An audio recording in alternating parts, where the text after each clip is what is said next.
Have you ever found yourself feeling uncertain about things? For example, unsure what to say or what decision to take?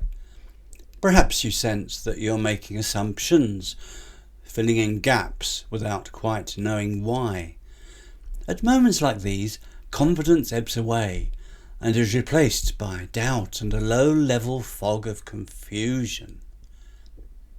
What follows in this video are 5 tips I'm giving you of regaining a clear head and, just as importantly, of holding on to it. First, use confusion rather than resist it. Unclear thinking is often treated as a failure of understanding, but it can be more helpful to see it as a signal. Much of what we believe, especially early in life, is inherited from family habits, cultural expectations, or unexamined moral codes. We follow these paths without much reflection until adulthood brings the uncomfortable sense that something does not quite fit. Feelings of resentment or guilt or restlessness can follow. So confusion often arises when we are living by borrowed beliefs rather than chosen ones. If we pay attention to it, that lack of clarity can prompt our independent thought. Exposure to ideas that challenge our own, rather than being avoided, can sharpen our thinking and help us discover what we can generally come to believe. So those who learn to live with contradictions instead of suppressing them, they often emerge with a deeper coherence and maturity. Like, for example, someone choosing a course of occupational training. They may feel drawn towards a job involving creativity or service, yet believe that success is defined solely by money, by income, by wealth, and they opt for the high-paying route, only to feel dissatisfied. The confusion is not a mistake. It is a clue, pointing towards unresolved values that do need our attention. My second tip, is to suggest that we need to attend to the larger ideas that shape common understanding. Now, we all rely on general ideas about life, don't we? Often taken from parents, teachers, books, or the media. And we do this whether we're aware of their source or not.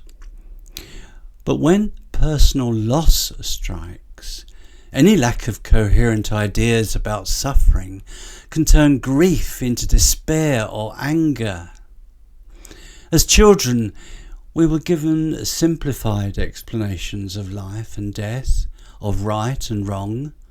These were appropriate to our early ways of thinking. As adults, we encounter a far wider range of ethical and spiritual perspectives, often drawn from both contemporary and historical sources. In the West, many of us now describe ourselves as spiritual but not religious. By this, we often mean a sense that life has meaning beyond the purely material, without commitment to formal religious belief or practice. Now, such spirituality is frequently expressed in abstract or impersonal terms, and is sometimes accompanied by skepticism towards organised religion. The emphasis may be on questioning rather than answering. The emphasis may be on private meaning rather than shared frameworks of belief. Now, whatever one's position, whether one is someone who is spiritual without being religious, or spiritual and religious, whatever one's position, it can be valuable to listen carefully to ideas that claim to shed light on human experience. This is not about being told what to think. It's not about grasping with any kind of certainty, without, people want to be certain about things because they're anxious not to be. They can't easily tolerate contradictions or ambivalence or doubts. So understanding often grows best when it's allowed to emerge gradually. The task is simply to notice ideas that genuinely help us make sense of our situation.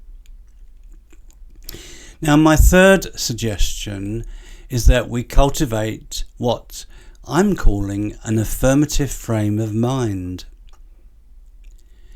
A mindset of saying probably yes rather than probably no.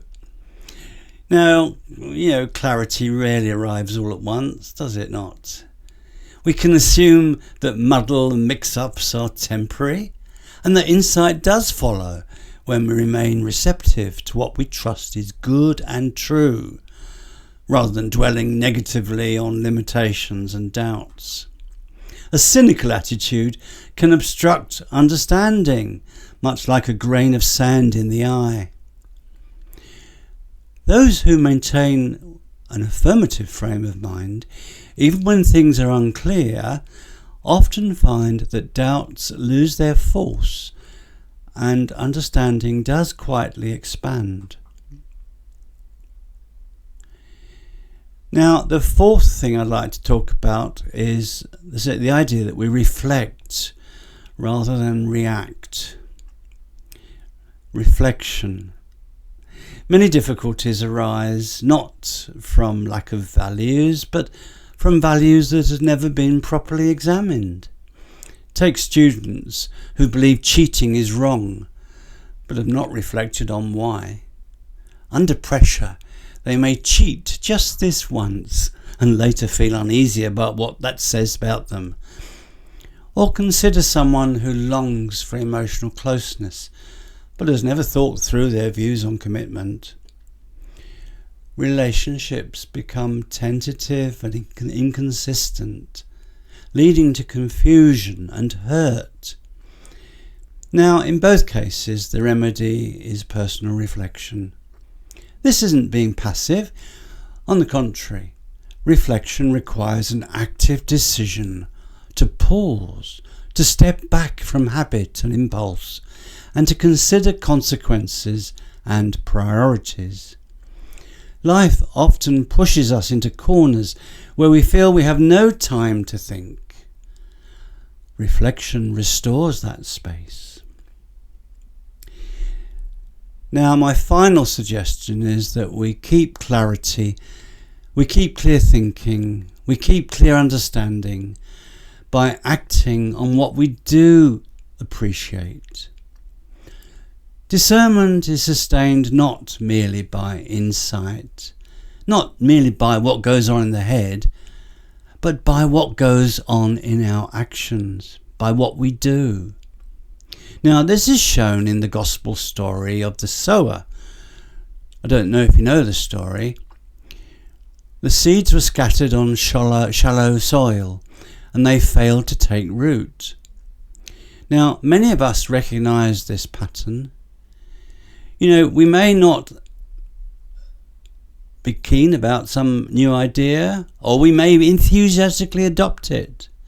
It may be anything. It could be about, say, mindfulness, Taoism, compassion, self-restraint, environmentalism. And we argue passionately for whatever idea has gripped us. Yet, without patience and perseverance, such ideas wither when tested in everyday life. They wither if we don't put them into practice. Other seeds, according to the story, fall on good soil and they flourish. In human terms, this suggests an openness of heart combined with a willingness to act on what we recognise as good. Insight, whether moral or spiritual, is only the beginning of wisdom.